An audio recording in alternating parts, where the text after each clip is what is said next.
Hi friends, இப்போ நாம் சுவையான பூரி கிழங்கு மசாலா எப்படி பண்ணுறதுன்னு பார்க்கலாம். இது ரொம்ப சிம்பிளாக பண்ணிடலாம். இது பண்ணுறதுக்கு நான் ஃபஸ்ட்டு 2 உருளைக்கிழங்கை நல்லா வேக வச்சு அதோட தோல் உரித்து வச்சுருக்கேன். இப்போ நம்ம இதை மசித்து எடுத்துக்கலாம். இந்த மாதிரி மசித்து எடுத்துக்கோங்க. உருளைக்கிழங்கை ரொம்ப மாவாக மசிச்சிடாமல் இந்த மாதிரி கொஞ்சம் கிழங்கு தெரிகிற மணிக்கு மசித்து எடுத்துக்கோங்க. இதோட நான் 2 பெரிய வெங்காயத்தை நீள நீளமாக இந்த மாதிரி கட் பண்ணி வச்சுருக்கேன். இப்போ நம்ம மசாலா பண்ணலாம். ஒரு பாத்திரத்தில் 2 டேபிள் ஸ்பூன் அளவுக்கு ஆயில் விட்டுக்கோங்க. எண்ணெய் சூடான உடனே இதில் 1/4 டீஸ்பூன் கடுகு சேர்த்துக்கோங்க. 1/2 டீஸ்பூன் சீரகம் சேர்த்துக்கோங்க.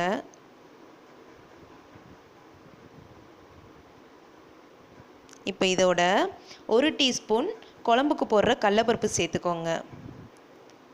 பருப்பை லைட்டாக வதக்கிக்கோங்க. இப்போ பாருங்கள், நல்லா வதங்கிருச்சு. இப்போ நம்ம வெங்காயம் சேர்த்துடலாம். இப்போ நம்ம கட் பண்ணி வச்சுருக்கிற அந்த வெங்காயத்தை இதோடு சேர்த்துக்கோங்க. சேர்த்துட்டு நல்லா மிக்ஸ் பண்ணி விடுங்க.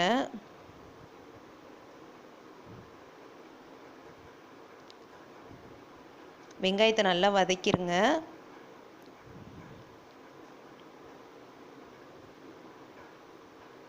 இந்த மாதிரி வெங்காயம் வதங்கினா போதும்.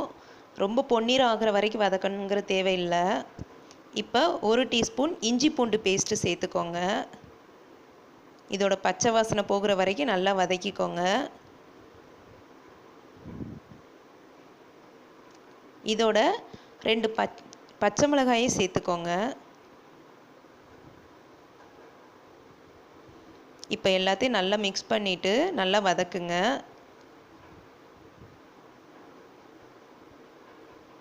இப்போ இந்த மாதிரி வதங்கின உடனே இதோட 1/2 டீஸ்பூன் மஞ்சள் தூள் சேர்த்துக்கோங்க.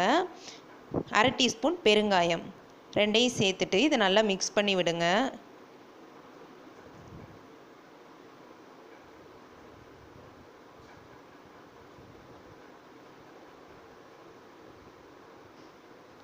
இது 1 நிமிஷம் அப்படியே வேகட்டும்.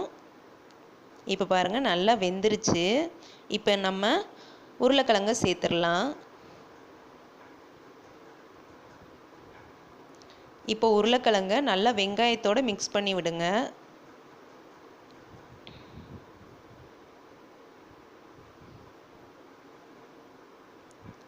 இந்த மாதிரி நல்லா மிக்ஸ் ஆனதுக்கப்புறம் கொஞ்சமாக தண்ணி சேர்த்துக்கோங்க.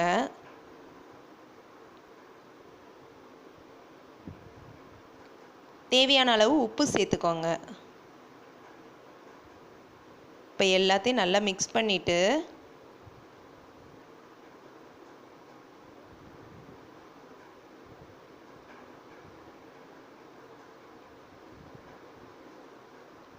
இந்த மாதிரி மிக்ஸ் ஆகையும் இதை நல்லா மூடி 2 நிமிஷம் நல்லா வேக விடுங்க. இப்போ ஓப்பன் பண்ணி பாருங்கள். 2 நிமிஷம் கழித்து பாருங்கள், நமக்கு அருமையாக பூரி கிழங்கு மசாலா ரெடி ஆயிடுச்சு. இப்போ இதோட நான் வாசனைக்காக கொஞ்சமாக கறிவேப்பிலை,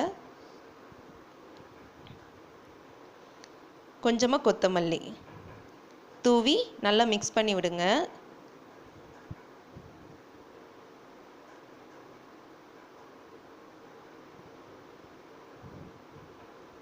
இப்போ பாருங்கள், சுவையான மசாலா ரெடி ஆயிருச்சு. இந்த டிஷ் ரொம்ப ஈஸியாக செஞ்சிடலாம். இதை வீட்டில் கண்டிப்பாக ட்ரை பண்ணி பாருங்கள்.